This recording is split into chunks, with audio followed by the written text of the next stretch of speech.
Mississinewa, you will see a choreographed battle with red coats, blue coats, green coats. If you're from the United States, the good guys are wearing blue coats. If you're from Canada or England, the good guys are wearing red coats. From your right on the field now is American militia fighting the Mississinewa Indians.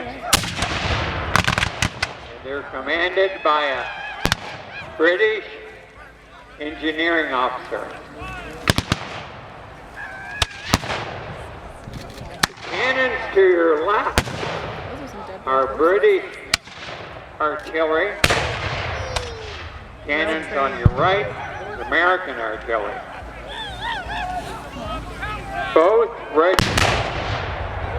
Both armies had cannons. They both had regiments of artillery, and they both wore blue jackets. And the reason for the blue jacket is because the cannons were very dirty. And dirt doesn't show on blue as much as red. The first cannon on your left is manned by British artillery. Second cannon is manned by British sailors. They have a dark blue jacket, red vest, straw hat. And the last cannon on your left is manned by militia. On your right, most cannons are manned by U.S. artillery. I think I got a couple, but his back is turned to me. Some of the cannons are manned by militia.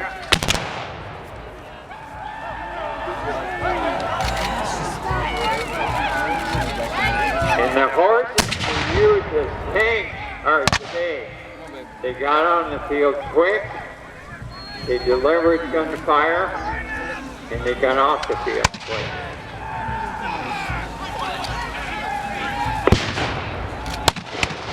The way to gauge a cannon in this time period is weigh the cannonball. If the cannonball weighed 3 pounds, it was known as a 3-pounder. If the cannonball weighed 6 pounds, it was 6-pounders. Most ships of the line in both navies had 32-pounders and usually 100 of each. Most pioneers were deaf because the cannon deck was only 5 feet tall. Coming onto the field now from your left are British riflemen in green uniforms. The 60th Regiment is green uniforms with red colors and cuffs. The 95th Rifles are green uniforms with black colors and cuffs. On your right, wearing green hunting frocks, is American riflemen.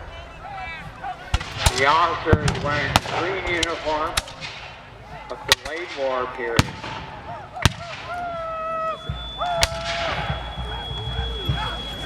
The Indians are now supported by a British militia. The way to guard against cavalry is to form a square. And you've seen that done by the British riflemen. But you had to watch when you formed square because standing here you made a nice target. Coming on the field on your right is American regulars. The unit on the right is wearing the late war in winter uniform with woolen trousers and blue tunics. The unit on the left end with the red feathers in their hats and the gold lace on their chest are U.S. Marines. Coming up the field on the left are the Crown regulars, and the reason I'm using Crown is the unit from Canada, Britain. They were all fighting for King George III.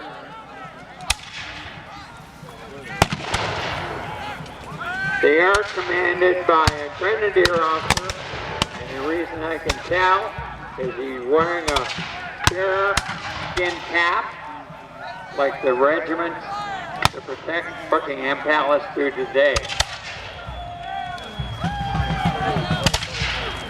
The British commander was wearing a hat called a chapeau bra, and it was a French design, and it folded flat and went under your arm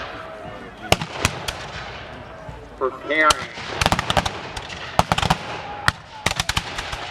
But it was easily identified in the field as the commander. Officers in this time period wore a silk sash around their waist.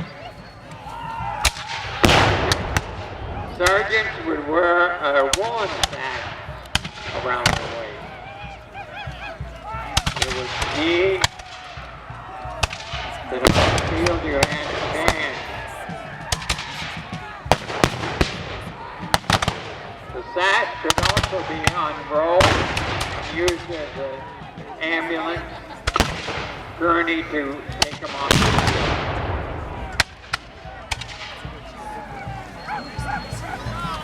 It feels like it's about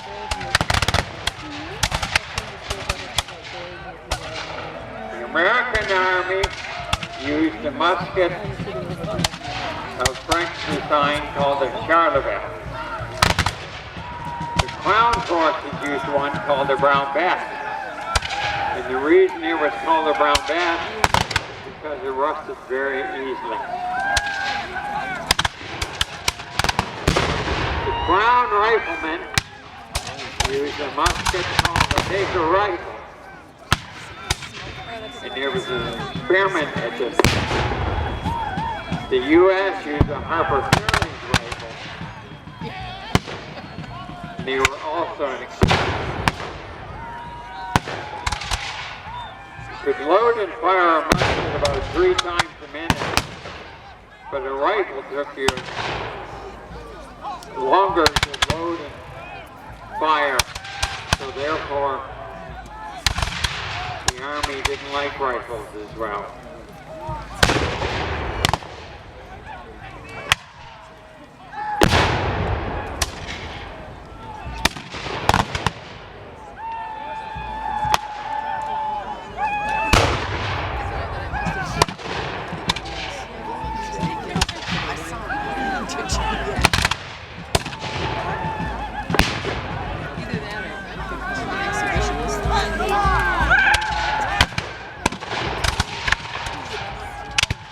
The weapons used in the War of 1812 were very inaccurate, and it was hard to hit a soldier to the side, and that's why they would volley and all fire at once.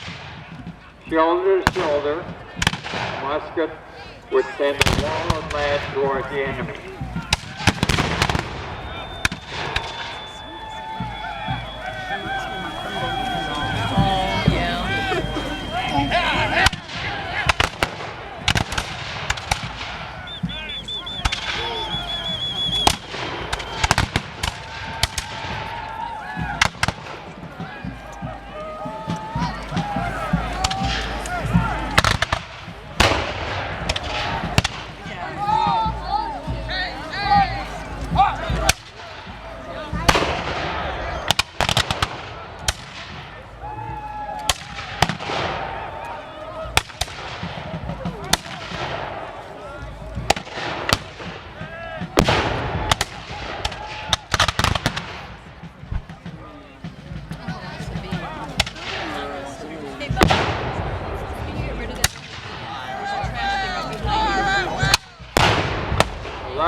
after a couple of shots, they would get very, very dirty.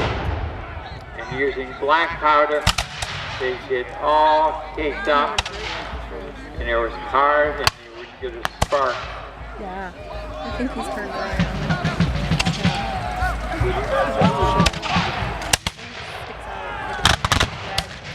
Bright red. Oh, we lost Taylor.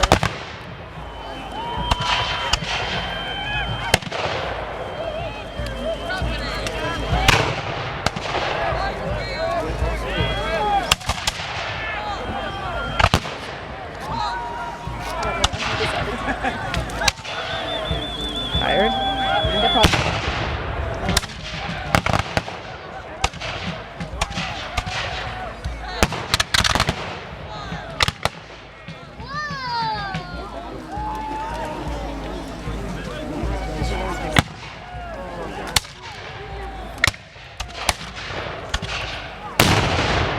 Ground forces are getting a lot of casualties on the field.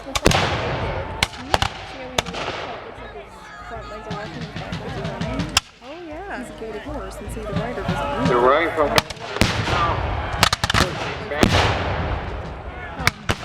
Hello horses. That's my thing. and the U.S. militia are going forward, so they're trying to push the enemy off the field. But don't. Are you stable? Very. People think that you're kind of just like on one side, but the way that you're sitting, your bottom is almost all the way off the other side. You're balanced. But I don't know why they decided.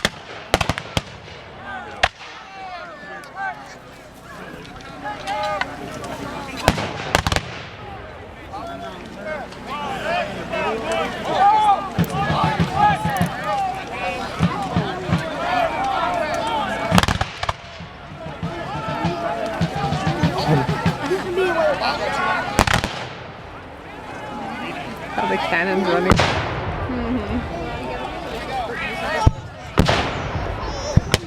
Walt is sauntering. Nope. He's taking his sweet time. Doo-doo.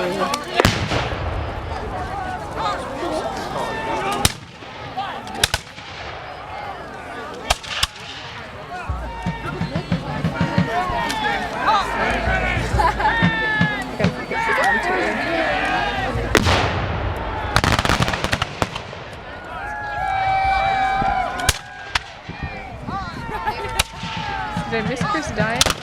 He's run off the battlefield because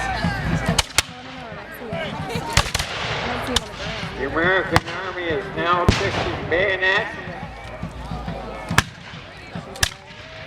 They'll start a bayonet charge against the Crown forces.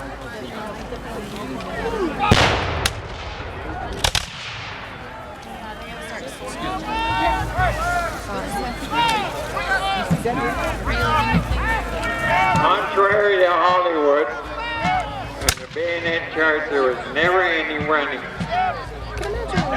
They would load their musket, affix the bayonet, so you never knew if there was going to be you're good killed by a spear or a musket.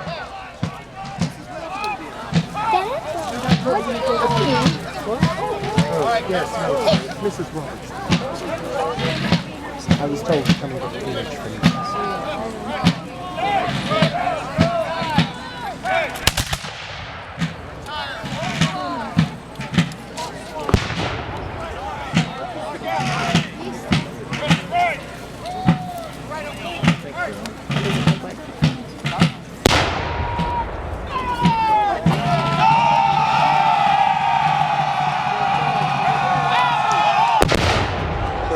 Like the Americans have pushed the Crown forces off the field. On the count of three, please repeat after me, the dead shall rise. 1, 2, 3. Now as the casualties get up and join their forces,